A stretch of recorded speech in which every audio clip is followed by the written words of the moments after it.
God is funny because I remember praying to God as a kid. Hey, God, I would love to be wealthy. I want to be rich. I want to be comfortable. I want all these different things. But God didn't give me the money right away, but He did give me a plan. What was the plan? The plan was budget your money. The plan was be a good steward over your finances. So when the money comes in, you know exactly what to do with it because there's a name for every dollar that comes in and it has an assignment. If we are not giving our money an assignment, the money will vanish.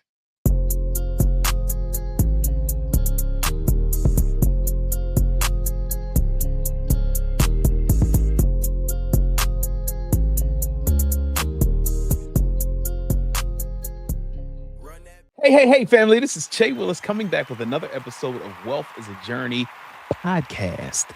Guys, it's episode 156. Clap it up, man. 156 weeks of consistency, 156 weeks of getting it done. We out in these podcast streets. Guys, man, listen, we got this is 3 years. Today is 3 years, man, that this podcast has been alive and functioning, and I'm super excited about where we're going, the direction that we're going, dropping gems, giving you guys information, and then again giving me opportunities to get out of my comfort zone to talk, speak to different audiences and things of that nature about financial literacy, something near and dear to my heart.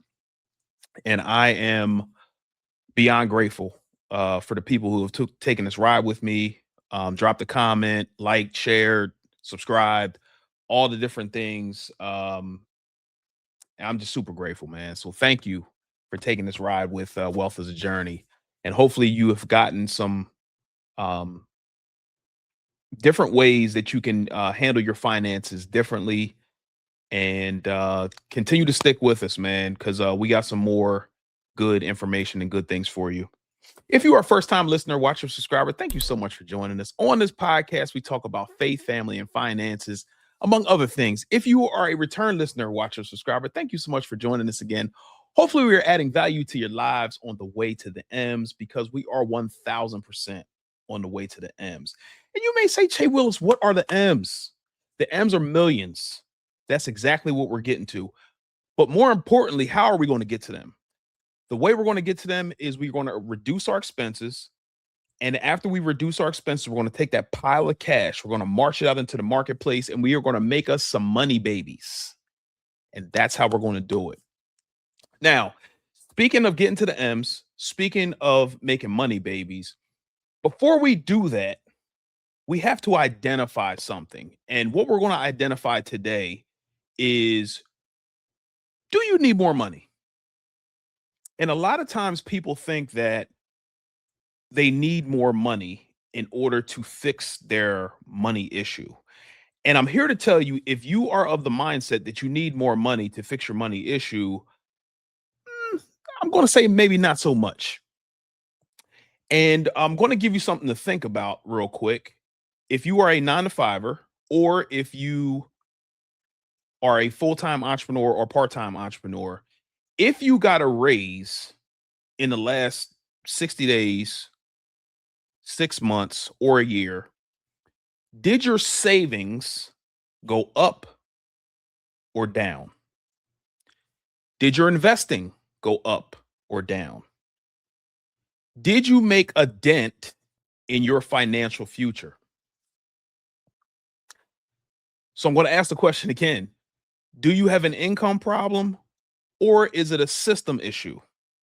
Because if you got more money in and you're still where you were a year ago before you got the money, the extra money in, then there's an area of opportunity for you to be better with your finances.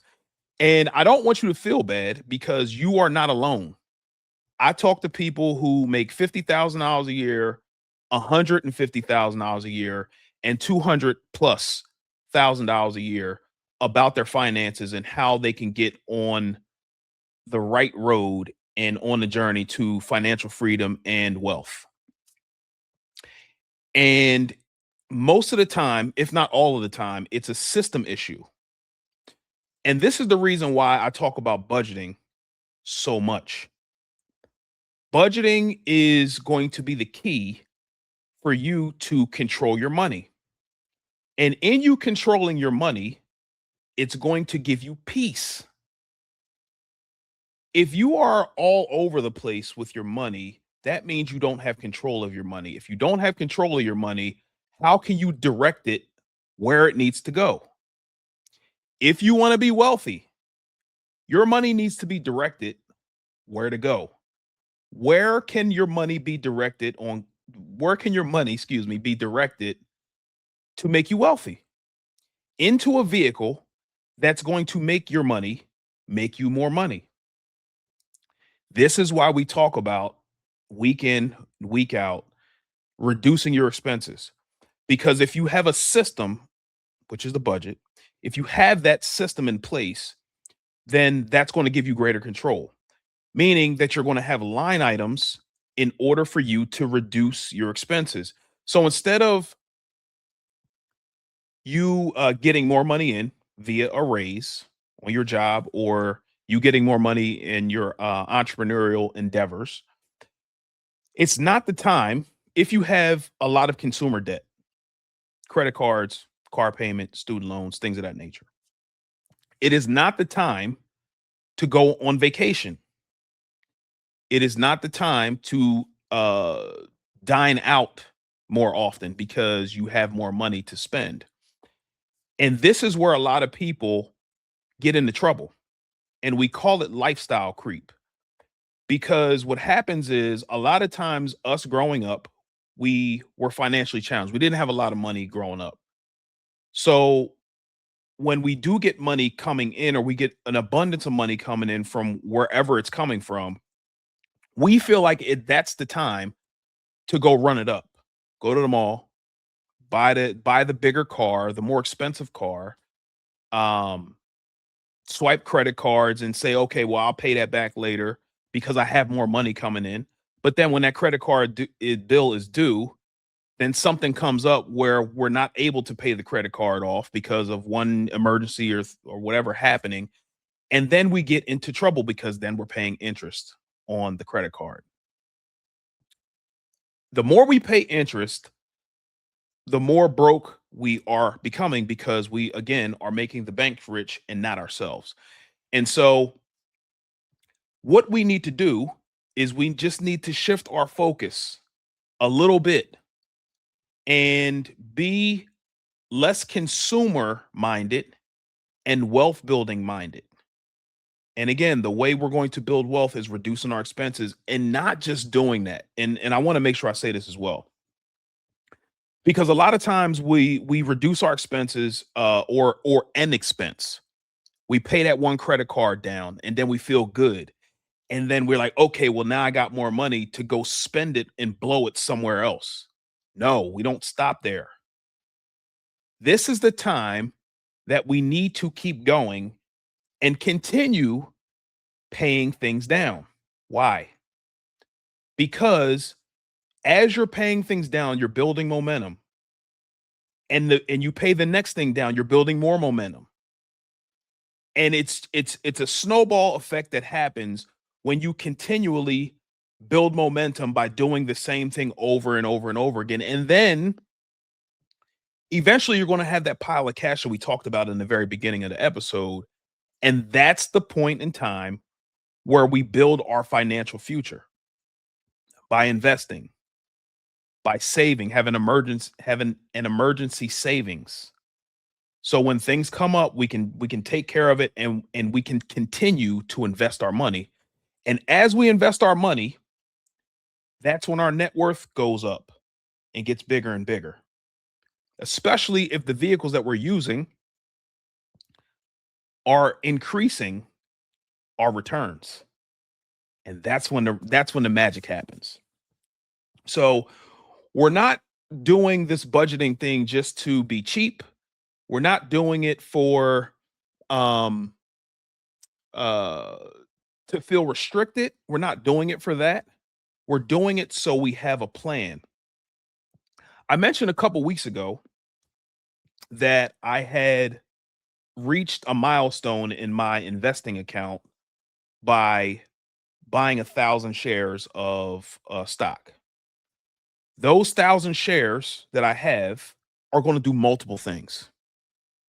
First of all, from a trading account perspective, every dollar that this stock goes up, it's going to increase my trading account by $1,000, which is cool. So if it goes up $10, that's 10 grand that is going to increase my trading account. Also, it pays dividends every quarter. Again, more dividends, more shares, more shares, more dividends over and over and over again. And this did not happen because I wanted it or I prayed for it to happen. It happened because I had a plan. I got money in. The money was had a name on it. So this money that I got coming in, and then I threw it back out into the market for it to make me more money. And this is exactly how you're going to do the same thing. God is funny because I remember praying to God as a kid. Hey, God, I would love to be wealthy. I want to be rich. I want to be comfortable. I want all these different things. But God didn't give me the money right away. But He did give me a plan. What was the plan? The plan was budget your money. The plan was be a good steward over your finances. So when the money comes in, you know exactly what to do with it because there's a name for every dollar that comes in and it has an assignment. If we are not giving our money an assignment, the money will vanish. Think about that time that you were saving and you were just saving, saving, saving, saving, saving. But you did not have a reason for saving the money. You just saved the money. And then somebody had a bright idea, or you saw a car commercial, or one of your friends said, "Hey, let's go on vacation." Then you say, "You know what? I got this pile of money sitting right over here. Let me go ahead and use it." It's just sitting there. It was sitting there because you did not have an assignment for that money. So I'm encouraging you to have an assignment for your money. Every dollar needs an assignment.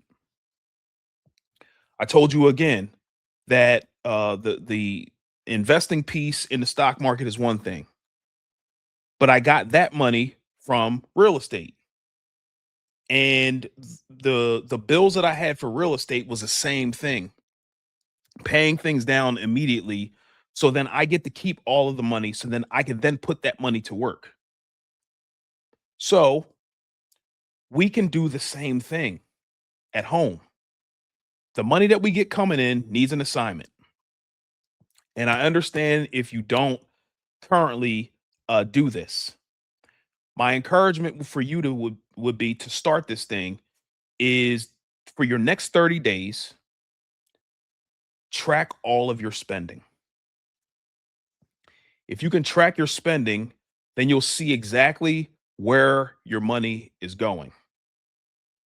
And after you track your spending and you see where your money is going, I will tell you it will probably disgust you because all of the different trips that you're taking to eat out, um, DoorDash, Uber Eats, different things of that nature. Um, those little purchases to Starbucks and things of that nature that you're like, oh, well, I got the money. But again, the money doesn't have an assignment.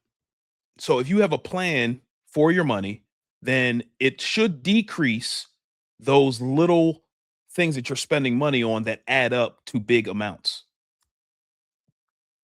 So to get on this journey, um, what I did was I made the course. I have a course to master your money completely free on my YouTube channel to anybody who wants to watch it. That will hopefully get you on your on your journey and tell you why what you're doing is not crazy. Because a lot of your friends are doing the same thing that I just described. They get money in, they spend it. So when you start shifting away from doing that, they're going to look at you like you're nuts. Why do you want to do that? Why do you want to save your money? Why do you want to invest? Some of them, because they're not in that mindset. But in order for you to change your family tree, in order for you to build wealth, or at the very least be comfortable, you need to shift your focus from being a consumer to being a wealth builder, to being an asset consumer, right? So for the next 30 days, what I would like you to do is track your spending. See what you're doing. If you need budgeting tools, I have free resources on my website. If you don't want to walk this journey alone, I have a community. We meet once a month on Zoom. We go over financial wins, areas of opportunity with your finances, and strategies to get you to be a millionaire if that's what you choose to be. Or at the very least, be more responsible with your money, because walking this journey alone is not good. And it uh if you're walking the journey alone, it's difficult, and you need people that are going to root you on, that are moving in the same direction. And so that's why I built the community. But you can't not do anything. Like I said before, God is funny, because you'll ask for something, but the way that you think it's going to get to you is completely different than the way it actually gets to you. So like I said before, I prayed, God gave me a plan, but I'm thinking that when I'm praying that the money is just going to come to me, and you may be thinking the same thing, and I'm here to tell you that it doesn't happen that way. Or if it does happen that way and you're a bad steward over your finances, or there's an area of opportunity for you to be better with your finances, then the money will vanish. So stewardship is the way to go before you get the money in. So then when the money comes in, you have an assignment for it, and then you can start making it make you more money. Even if you're paying things down, that will still make you more money. Why? Because you're paying less interest over time. That principal number's coming down, then the interest on the principal is going down as well. That means you pay less over time. That means you get to keep more of that money, and then you get to put it back out to make it make you more money. So let's get on the ball, y'all. Let's track our spending for the month. I didn't want to give you too much, but I just wanted to drop in and just tell you, like, listen, these little incremental changes that you're going to make in your day-to-day life are going to pay huge dividends over time. You being a millionaire, or if that's what you choose to be, or at least at the very least comfortable with your life, is not going to happen overnight, but it will take some work. But I'm here to tell you, I'm here to walk this journey with you, because I'm still walking it out myself. We are debt free, but we still have a lot of work to do. So let's get to it. Let's get to it, man. So thank you guys for tuning in. Wealth is a journey. We will see you next week. Peace.